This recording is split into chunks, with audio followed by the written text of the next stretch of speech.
کیا کرنا ہے میرے بھائیوں؟ محرم الحرام کا مہینہ ہے، یہاں پر ہمارے ہاں بھی کچھ ایسے رسم و رواج چل پڑے ہیں جن کا شریعت کے ساتھ کوئی تعلق نہیں ہے۔ لوگ سوگ مناتے ہیں، کوئی سوگ منا رہا ہے، کوئی کیا کر رہا ہے، کوئی نوح سنتا ہے سناتا ہے، کوئی غم منا رہا ہے۔ اور بعض گھروں میں کیا ہوتا ہے جی 10 دن پہلے 10 دن روٹی نہیں پکانی گھر میں، ایسی رسمیں ہمارے ہاں چل پڑی ہے۔ کہتے ہیں جی پہلے 10 دن روٹی نہیں پکانی، پہلے 10 دن نئے کپڑے نہیں پہننے، پرانے کپڑے پہننے ہیں، بیوی کے پاس جانا ہی نہیں ہے محرم کے مہینے میں۔ اگر کسی کے گھر میں قربانی کا گوشت پڑا ہو، کہتے ہیں اوے نکالو فریجوں سے قربانی کا گوشت، بلائیں آئیں گی، مصیبتیں آئیں گی۔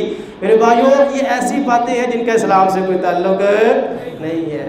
ایک اور ہمارے ہاں ایک رواج چل پڑا ہے، سنی کرتے ہیں، یا رسول اللہ کہنے والے چھوٹے بچے کو امام حسین کا فقیر بنا کر گھر سے وہ منگواتے ہیں۔ تو شریعت میں اس کی بھی کوئی اصل نہیں ہے، یہ جاہلانہ رسمیں ہیں۔ ہمیں ان رسموں سے میرے بھائیوں بچنا چاہیے۔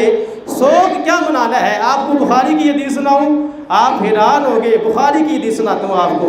رسول اللہ صلی اللہ علیہ وسلم کی ایک بیوی ہے، ان کا نام ہے ام حبیبہ رضی اللہ تعالیٰ عنہ۔ کیا نام ہے؟ بولا کریں، سرکار کے زوال کے نام تو ہمیں یاد ہونا۔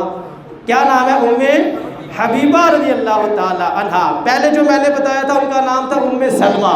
ہم جمعہ پڑھ کے جائیں، کم از کم ہمیں 2-3 ازواج کے نام ہی یاد ہو جائے یار، ہمارے علم میں اضافہ ہو جائے، ہمیں پتہ ہو رسول اللہ صلی اللہ علیہ وسلم کی ازواج کتنی تھی، ان کے نام کیا کیا تھے۔ سرکار کی یہ بیوی ہے، ان کے والد گرامی جب فوت ہوئے نا حضرت ابو سفیان رضی اللہ تعالیٰ عنہ، بخاری کی یہ حدیث ہے، 3 دن بعد انہوں نے زیب و زینت اختیار کی۔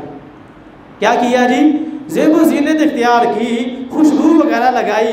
پھر ارشاد فرمایا، آپ فرمانے لگی مجھے اس کی ضرورت نہیں تھی، لیکن میں نے یہ کیوں کیا ہے؟ سنو لوگو، میں نے رسول اللہ صلی اللہ علیہ وسلم کو یہ فرماتے ہوئے سنا ہے کہ جو عورت اللہ پر اور قیامت کے دن پر ایمان رکھتی ہے اس کو چاہیے کہ میت پر 3 دن سے زیادہ سوگ نہ کرے۔